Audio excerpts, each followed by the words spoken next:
Jupe kaki, chemise kaki, les gradés ne se distinguent que par des brassards de couleur.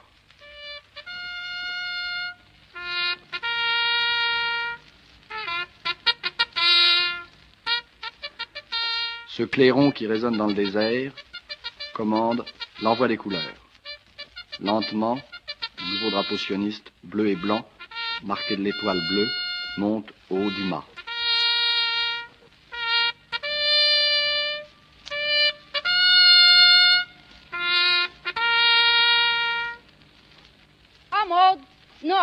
Et c'est le début de la cérémonie de la prestation de serment.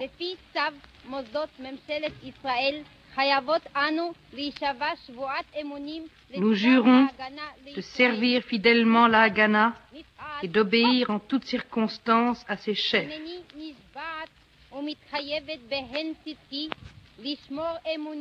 Nous jurons de donner notre vie pour sauvegarder l'État d'Israël.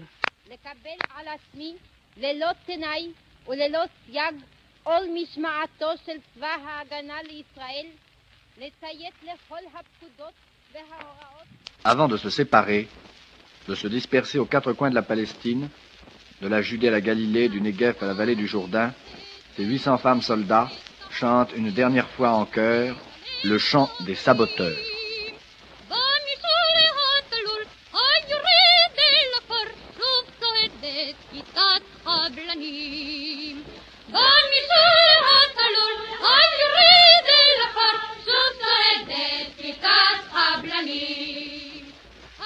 Halés par le soleil de Palestine, les traits durcis par le grand air, ces jeunes filles ou ces femmes, âgées de 18 à 30 ans, viennent de tous les coins du monde.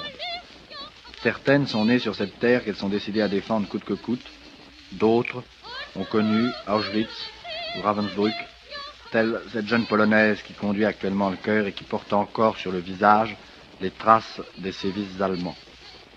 D'autres ont même quitté une vie facile en Europe ou en Amérique pour venir lutter en terre d'Israël. Quelques jours de vie commune, une langue commune, l'hébreu, ont fait disparaître à tout jamais ces différences d'origine, et c'est là le résultat miraculeux de la doctrine sioniste.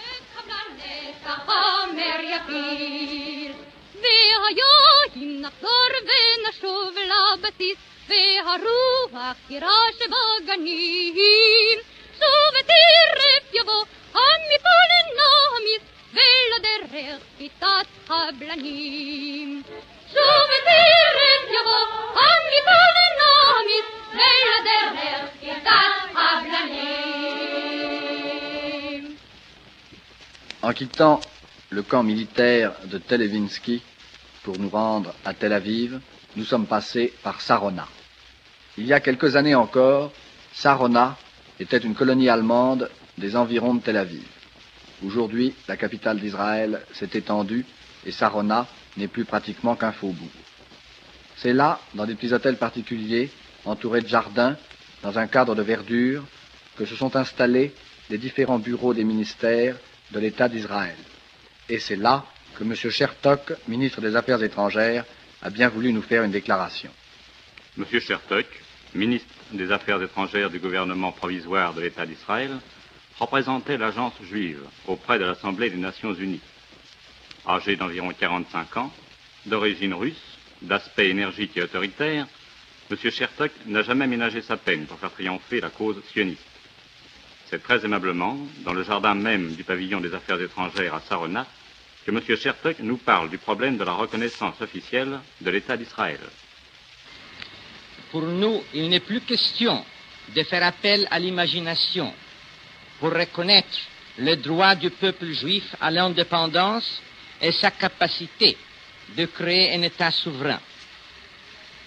Il s'agit de faire appel au sens de réalité pour reconnaître un fait déjà accompli, un État qui existe effectivement, basé sur les efforts de 3 générations de pionniers, sur le droit naturel du peuple à son émancipation politique et sur la reconnaissance internationale de ce droit exprimé par la résolution des Nations Unies adoptée à l'Assemblée générale le 29 novembre 1947.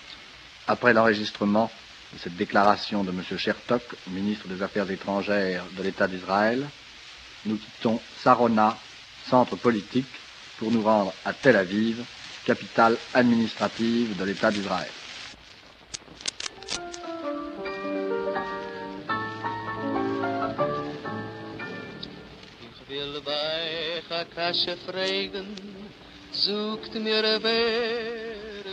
Pour les soldats de la Haganah, Tel Aviv est avant tout un lieu de détente. Après avoir passé de nombreuses heures au front, à quelques kilomètres de distance de la capitale de l'État d'Israël, les combattants viennent passer quelques heures la nuit dans la capitale pour boire un verre de bière, pour aller dans un de ces cabarets où nous sommes actuellement, pour chanter des chansons qui leur rappellent leur pays d'origine, tel ce jeune Polonais que nous avons surpris dans un caveau de Tel Aviv, chantant en yiddish. Je dis surpris, car le yiddish, théoriquement, est une langue proscrite à l'État d'Israël. Écoutez-le chanter « Mein Yiddish Mame », ma mère juive.